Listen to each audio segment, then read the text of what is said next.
Assalamualaikum dan salam sejahtera.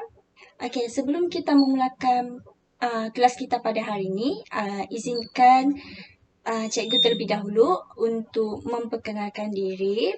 Okey, nama cikgu Noradin binti Samsudin, merupakan pelajar Universiti Pendidikan Sultan Idris. Okey, mulai hari ini saya akan mengambil alih tugas Cikgu Rahmat untuk mengajar subjek perniagaan. Okey, saya akan sambung pembelajaran ini dengan bab 1 iaitu 1.7. Okey, sistem penggajian bagi sesebuah organisasi. Okey, gaji ni adalah bayaran secara tetap yang dibayar oleh majikan kepada pekerja yang menyumbangkan tenaga dalam sesebuah organisasi. Okey, penggajian ni dia merujuk kepada semua urusan yang berkaitan dengan gaji pekerja. Okey, tujuan penggajian dilakukan adalah untuk menarik minat pekerja berkhidmat dalam organisasi, untuk mengekalkan pekerja yang berpengalaman dan memotivasikan pekerja. Okey, di dalam penggajian ni terdapat dua komponen utama. Yang pertama adalah gaji dan kedua adalah faedah. Okey, untuk gaji, di dalam gaji terdapat 3 aspek iaitu gaji asas, allowance dan upah. Okey, yang pertama adalah gaji asas. Okey, gaji yang diterima oleh pekerja tanpa melibatkan sebarang pembayaran tambahan seperti allowance, bonus, komisen dan lain-lain. Okey, contohnya gaji sebagai seorang kerani adalah sebanyak RM1,200. Maksudnya, RM1,200 tu merupakan gaji asas untuk seorang kerani. Yang kedua adalah upah. Upah merupakan bayaran yang dibayar kepada pekerja atau mengikut hari bekerja. Okey, contohnya pelayan restoran. Okey, selalunya pelayan restoran ni diorang menerima upah dalam mengikut jam lah. Bekerja selama 5 jam dan setiap 1 jam tu dibayar sebanyak RM5. Jadi upah yang diorang terima pada hari itu adalah RM25. Yang ketiga, allowance. Okey, allowance ni merupakan bayaran tambahan yang akan dibayar oleh majikan kepada pekerja. Okey, pemberian allowance ni juga dia bergantung kepada jenis jawatan. Okey, komponen yang kedua adalah faedah. Di dalam faedah ni terdapat 12 faedah. Okey, yang pertama, caruman KWSP iaitu Ordinan Kumpulan Wang Simpanan yang mewajibkan caruman dibuat pada setiap bulan. Kalau majikan, dia perlu bayar sebanyak 12%. Kalau untuk pekerja, dia hanya bayar 11% dari gaji bulanan mereka. Yang kedua, caruman perkesok. Perkesok adalah Akta Keselamatan Sosial yang ditubuhkan pada 1969. Ianya mewajibkan pihak majikan untuk mengambil insurans pampasan pekerja. Iaitu kalau majikan dia sebanyak 1.25% dari gaji bulanan.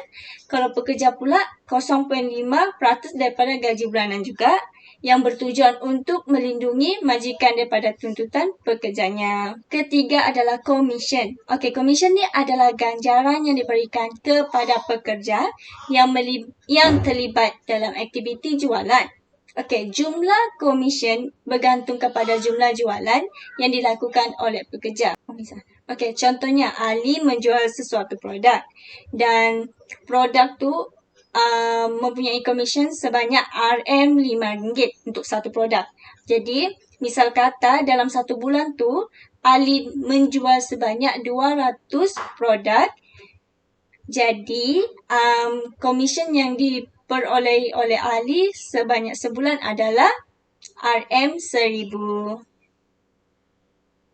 Yang keempat adalah pinjaman kewangan, iaitu faedah yang disediakan oleh perniagaan mengikut syarat-syarat yang ditetapkan. Yang kelima adalah bonus tunai. Okey, iaitu merupakan penghargaan yang dibayar secara tunai kepada pekerja pada akhir tempoh tertentu berdasarkan prestasi perniagaan. Yang keenam, beasiswa pendidikan, iaitu bantuan kewangan kepada pekerja untuk melanjutkan pelajaran dan latihan. Yang ketujuh adalah insurans berkelompok. Okey, majikan ni dia akan membayar premium kepada syarikat insurans untuk melindungi majikan dan pekerja apabila berlakunya risiko semasa bekerja. Yang ke-8 adalah kemudahan perubatan, iaitu merujuk kepada faedah perubatan dan penjagaan kesihatan yang dibiayai oleh majikan. Yang ke-9 adalah kemudahan cuti. Okey, kemudahan ni dia akan diberikan kepada pekerja mengikut tahun perkhidmatannya. Okey, ia juga merangkumi cuti tahunan, cuti sakit, cuti rehat, cuti bersalin dan sebagainya. Okey, yang ke-10 adalah tempat penjagaan anak-anak. Okey, kemudahan penjagaan anak-anak di tempat kerja yang disediakan oleh majikan.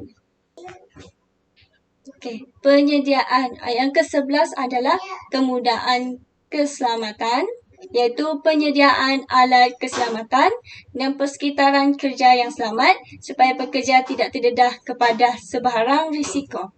Maksudnya di sini, pihak majikan perlulah menyediakan tempat bekerja yang selamat dan tidak terdedah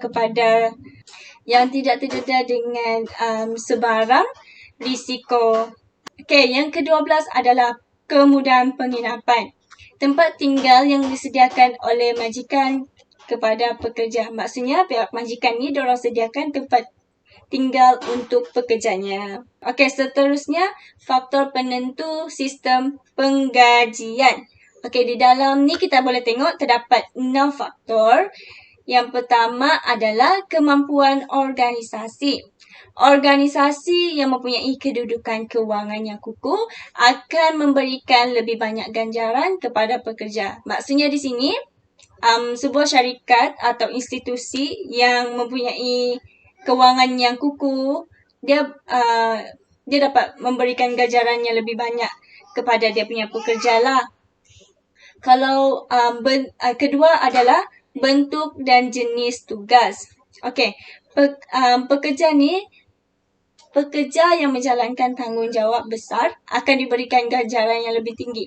Maksudnya, semakin besar tanggungjawab seseorang pekerja, semakin besarlah ganjaran yang dia akan dapat. Okey, yang ketiga adalah undang-undang dan peraturan kerajaan.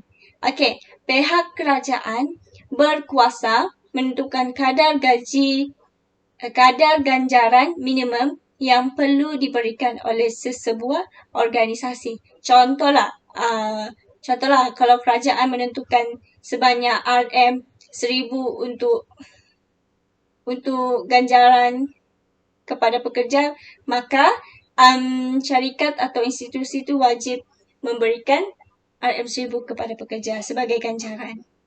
Yang kelima adalah permintaan dan penawaran buruh. Okay, permintaan dan penawaran buruh ni dia akan menentukan kadar upah di pasaran. Di sini maksudnya, kadar upah ni dia akan boleh berubah mengikut permintaan dan penawaran buruh. Nombor 6 adalah faktor lokasi. Sistem penggajian akan dipengaruhi oleh kos sara hidup setempat, kedudukan geografi, kawasan dan risiko lokasi serta kemudahan infrastruktur yang sedia ada. Contohnya, kalau kita bekerja di kawasan bandar, memang kos sara hidup kita akan tinggi sebab tu gaji di sana tinggi. Manakala kalau kita bekerja di tempat pendalaman atau kawasan pekan apa semua, gajinya memang rendah tapi kos sara hidup tu tidak setinggi, kos sara hidup pun rendah. Itu saja daripada saya. Sekian dan terima kasih.